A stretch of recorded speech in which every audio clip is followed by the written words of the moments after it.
All right, thanks for sticking around for the #1 Cochran Sports Showdown. I'm Rich Walsh in for Bob Pompiani tonight. We have an all-star panel for you, a very Steelers-heavy discussion here tonight.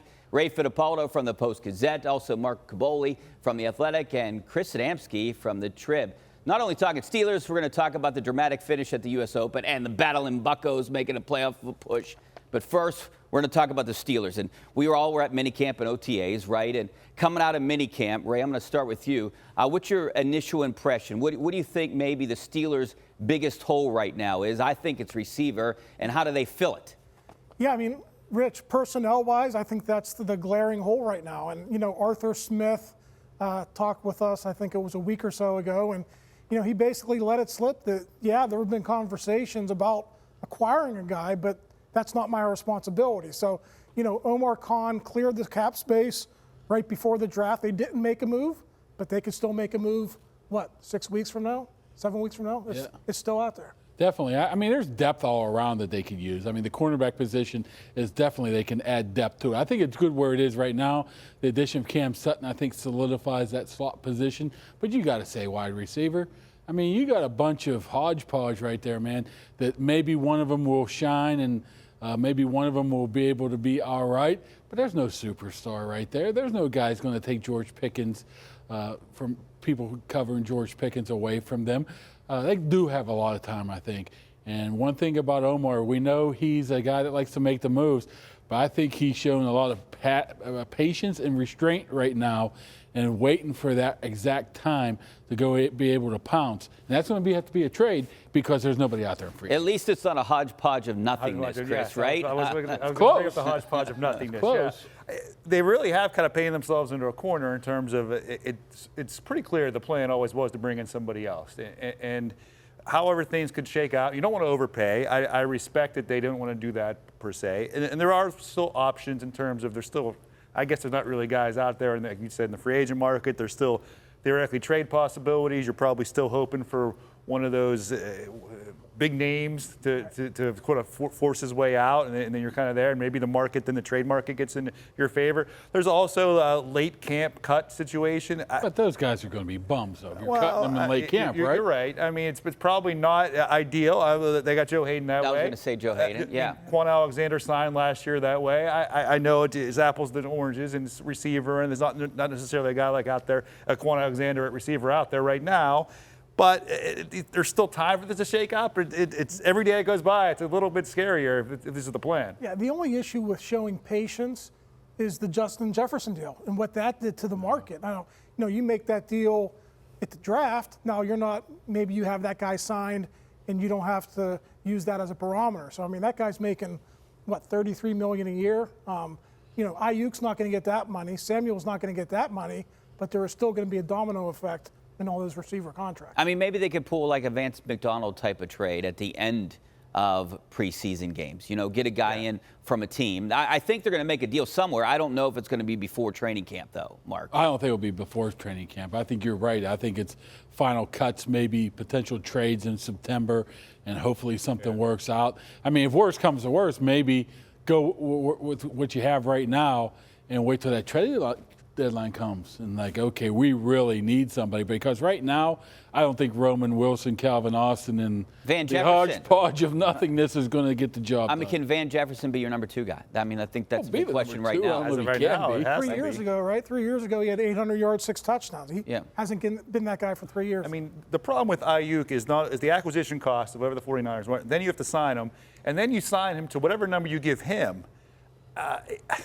You can say he's above George Pickens on the depth chart. I don't know. George Pickens will want a contract next summer no matter what happens. So if you're paying some guy on your own team $25+ million, what is George Pickens going to want? And then do you let George Pickens walk? Does that get ugly next year? It's not. Plus, you got to sign a quarterback. T.J. Watt's contract's coming up.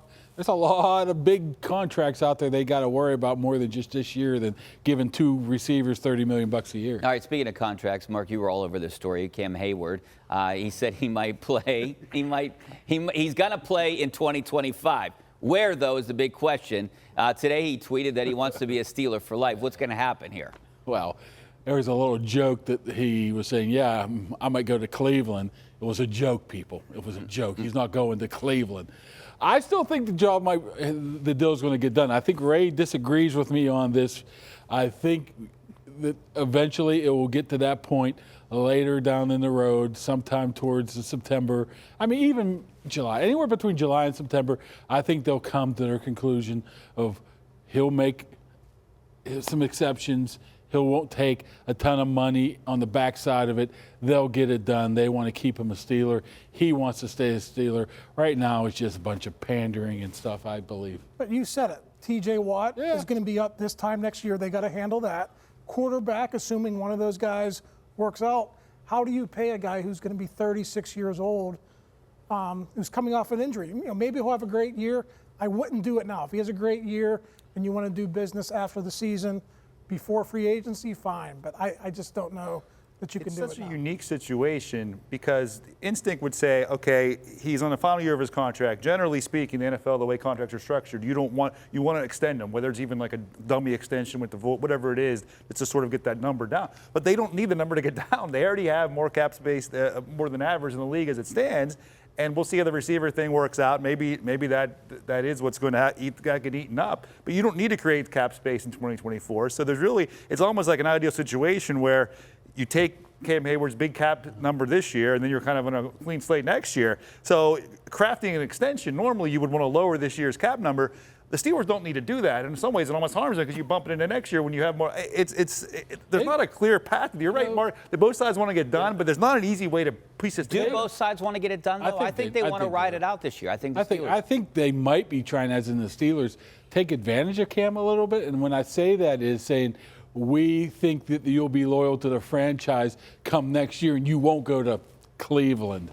And you'll sign back here for a reasonable amount of money. And he's like, I want some guaranteed money. Well, he wants top 5 defensive tackle money. He's making 16 now.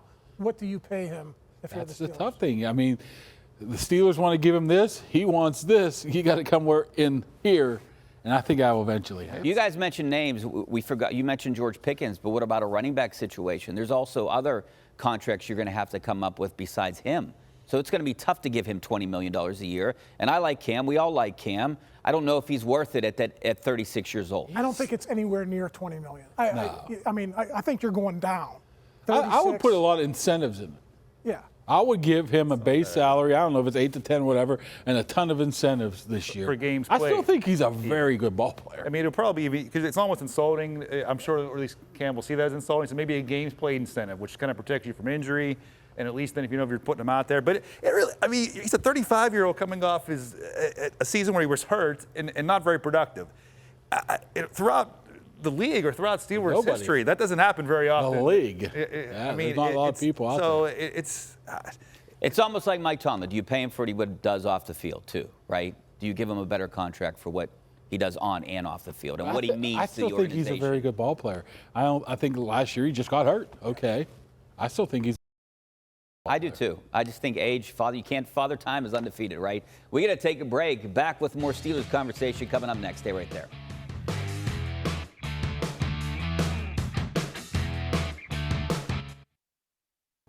All right, welcome back to the #1 Cochran Sports Showdown. I'm Rich Walsh in for Bob Pompiani tonight. We're continuing our Steelers conversation right now, and I'm going to continue with Naji Harris.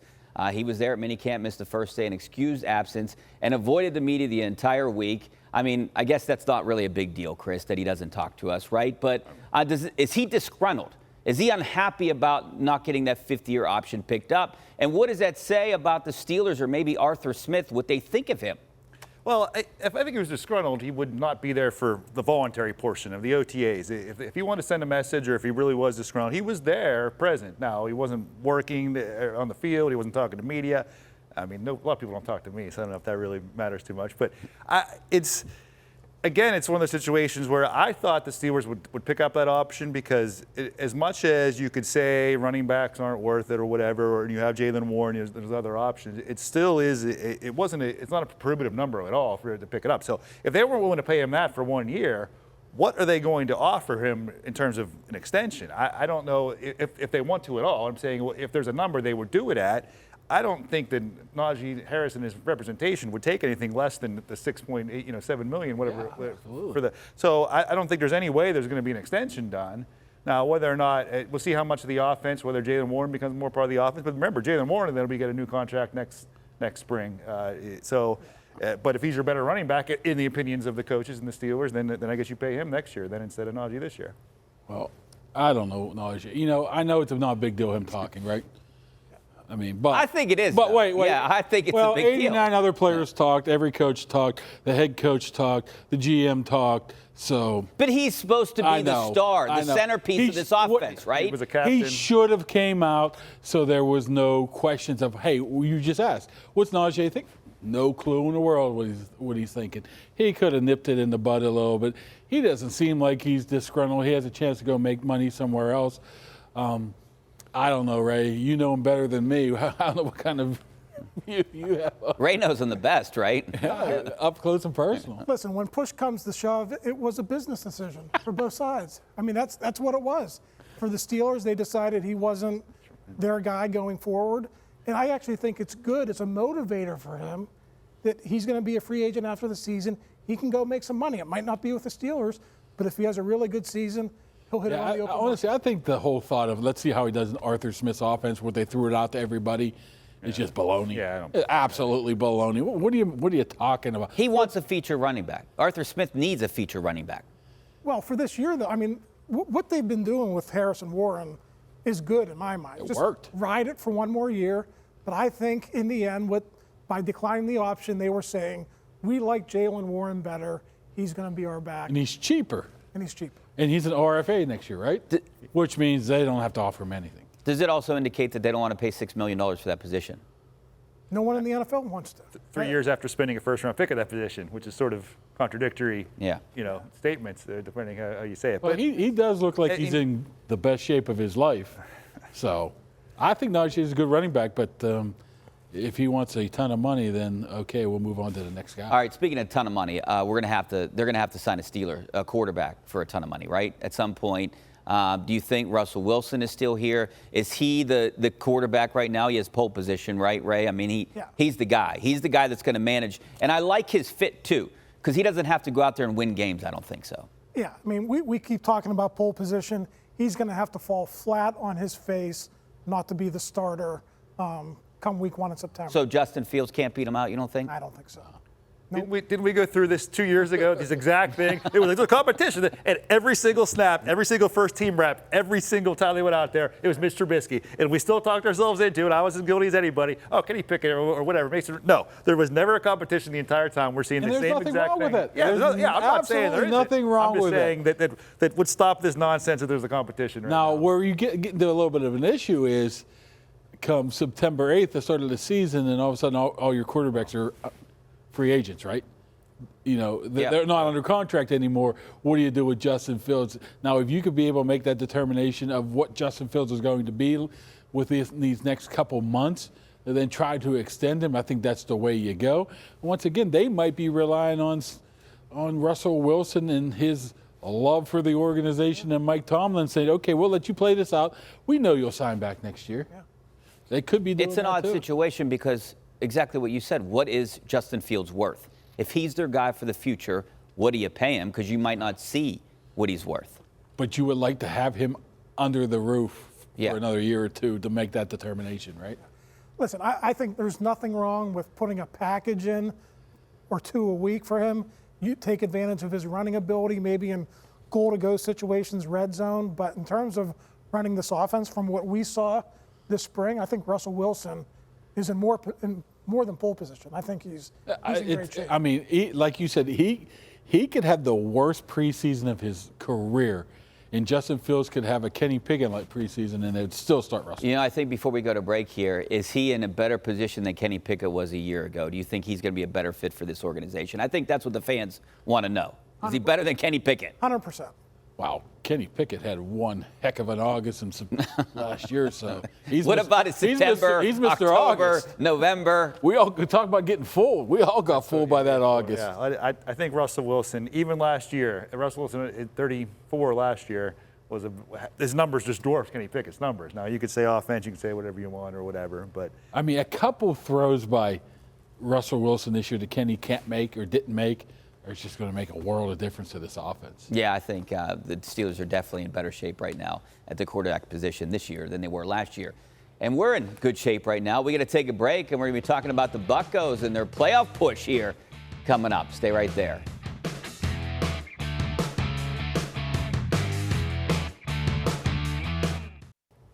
All right, the Battling Buccos bounce back here today to beat Colorado, take 2 out of 3 against the Rockies.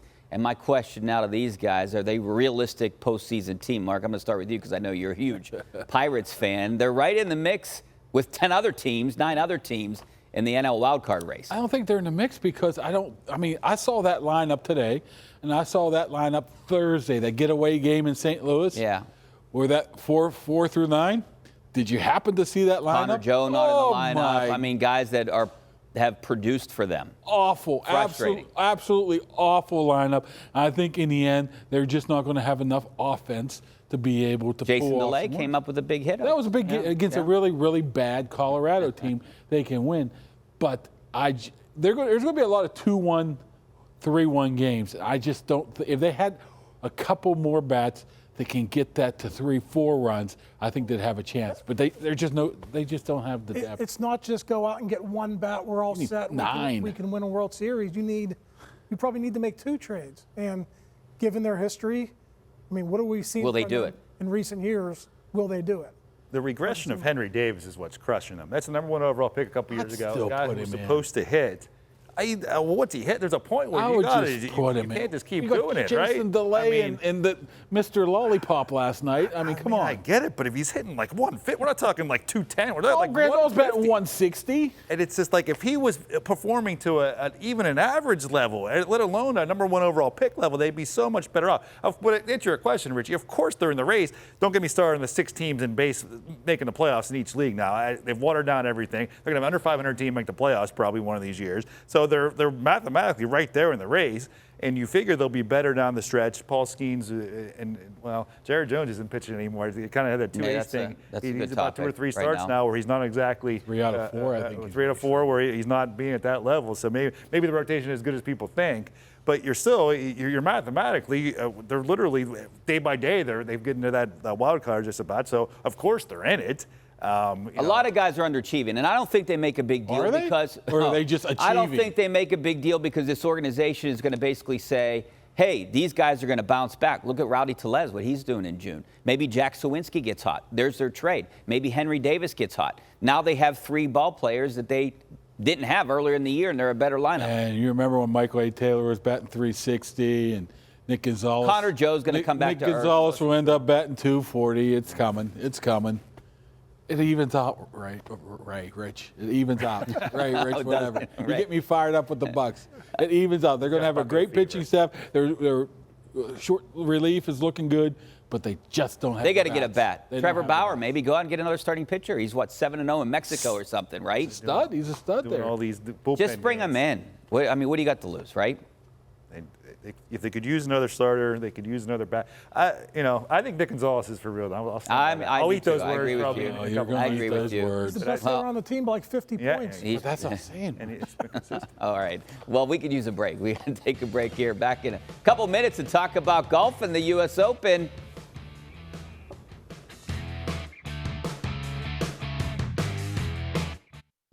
All right, welcome back. We are counting down the days to the U.S. Open at Oakmont. Now, what a dramatic finish at Pinehurst. And Bryson DeChambeau came away as the winner. And I want to ask you guys, we don't have a lot of time here, but do you like the fact that a live guy won this? Bryson DeChambeau is becoming a little more popular, but no one really knows or sees him anymore because he's not on TV all the time. He's playing for live. He stopped wearing these hats. That's why. That's his problem. But he wore those hats for Payne Stewart, who also won it. Yes, but Yeah. I kind of like. Because it's just chaos. I kind of like having the live guys win it because I don't want to get into the whole thing because I don't follow golf enough to be able to say the live versus the PGA Tour. But I think that they keep them out of the world rankings and things like that. So I like it when they perform well. And it also is crazy these narratives because they like. Rory McIlroy said, well, he can't win another major or can't always the second place. 3 bogeys down the stretch. And it happens again. It was like Phil Mickelson used to be 20 years ago where the same type of storyline where it just keeps happening again and again. There's got to be something to that. Seems like to me the only people would be interested in their a live guy winning is the guy on the PGA Championship. Do you think they really care? I wouldn't care. Who cares? I mean, whoever's you want to beat the best. I'm a guys, golf fan. I wanted to see Rory win. I did. Oh, you want to see Rory win because he's a PGA guy or because you don't like DeChambeau? I just like Rory better. You know, I mean, everyone has an opinion, right? Who do you guys like? Who were you rooting for? See, I think 20 years ago, when Tiger was at his peak, you could turn on CBS any Sunday in the summer and you could see a golf tournament. Now it seems like I just tune in for the majors and that's it. Yeah, they don't have a Tiger Woods, and I think that's the issue right now in golf. All right, just about everywhere you look, prices are inflated, but not at #1 Cochran Kia. Right now, during the Kia Summer Sticker sales event, get super low lease payments and limited time savings on #1 Cochran's best-selling models from Forte, Seltos to the Sportage and Telluride. They have an impressive selection available. Send inflation on a vacation and get your new ride now at #1 Cochran Kia or shop online at cochrankia.com. All right, welcome back. Not a lot of time left. Paul Skeens on the mound against the Reds to start a 3-game series. It's a huge series for the Pirates, and I'm calling it huge. I know there's a lot of baseball left, but this is a big series. And Skeens is a big star, isn't he? 10 strikeouts against the Reds. Let's see it happen. 10. Is he pitching Saturday? Because I'm going to the Pirates game. He's pitching tomorrow. He's pitching Saturday, too? All right, thanks a lot, guys. Happy Father's Day to all you guys. Happy Father's Day to you out there. I'm Rich Walsh. For Mark Kaboly, Chris Adamski, and Ray Fittipaldo. We'll see you next week.